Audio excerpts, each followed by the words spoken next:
Good day, everyone. This is Mark Vella, and you're listening to Headline News. Pompeo urges Biden to be wary of the Chinese Communist Party. No need to mind Xi Jinping. On February 9th, in an interview with Fox News, former U.S. Secretary of State Mike Pompeo said he disagreed with the Biden administration's comments about cooperation with Beijing.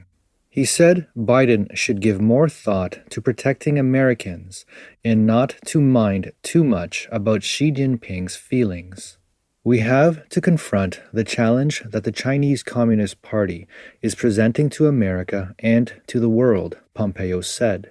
Whether that's the thousands upon thousands of lives lost as a result of the Wuhan virus, or whether it's the millions upon millions of jobs that were destroyed because of the Chinese Communist Party. He further noted that the CCP stole American companies' information, dumped Chinese products into the United States, and are working so hard to make sure they can be a hegemony power. Pompeo reminded the Biden administration that it remains important to judge a country by its actions, not its propaganda. Pompeo gave a speech on China at the Richard Nixon Presidential Library in Southern California on July 23, 2020.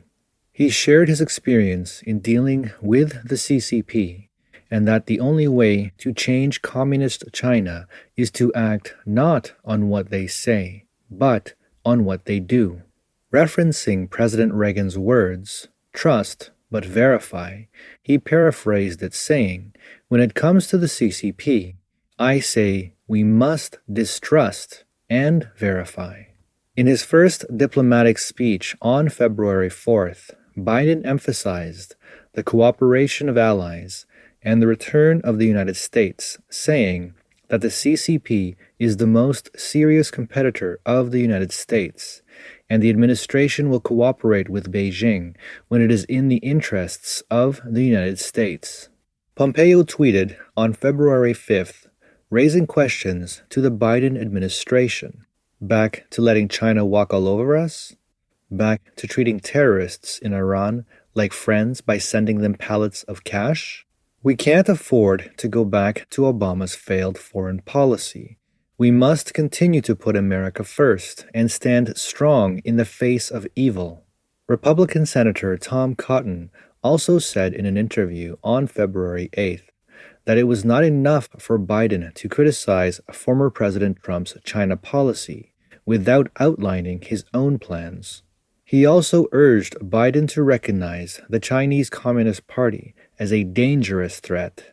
White House Press Secretary Jen Psaki previously said Biden would take a strategic patience approach to U.S.-China relations, and that Biden would take a multilateral approach to engaging with the CCP. John Ratcliffe, former director of national intelligence, argued in an interview that intelligence agencies do not recommend that the United States tolerate the Chinese Communist Party, but should rather act aggressively. He stressed that there is no way out of the appeasement policy when it comes to the CCP.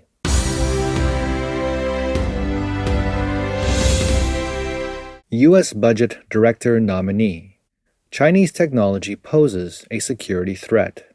Neera Tanden, nominated by Joe Biden to be Director of the Office of Management and Budget, criticized the CCP on Tuesday, February 9th, for not complying with bilateral trade ties with the United States in recent years, and voiced concern about potential security threats posed by Chinese technology.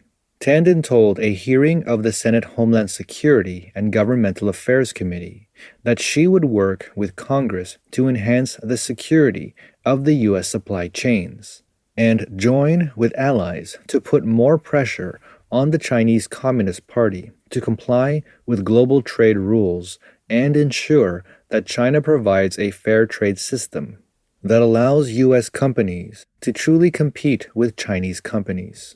According to Tanden, the bilateral trade relationship signed between the U.S. and China during Trump's presidency has not been effective in changing China's mercantilist behavior, nor has it been able to get China to comply with global trade rules, which is unfair to American companies and American workers.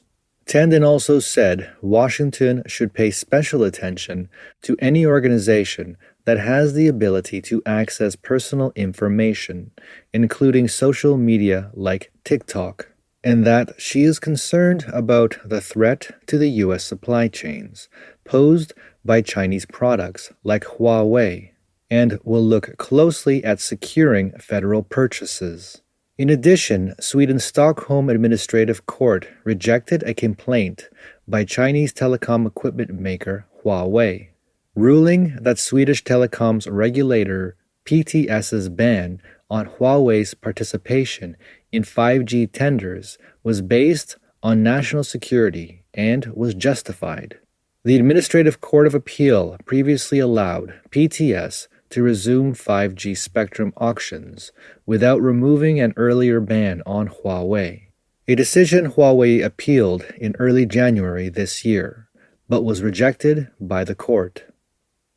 This concludes today's broadcast. Thank you for your time, and stay tuned for the next Headline News.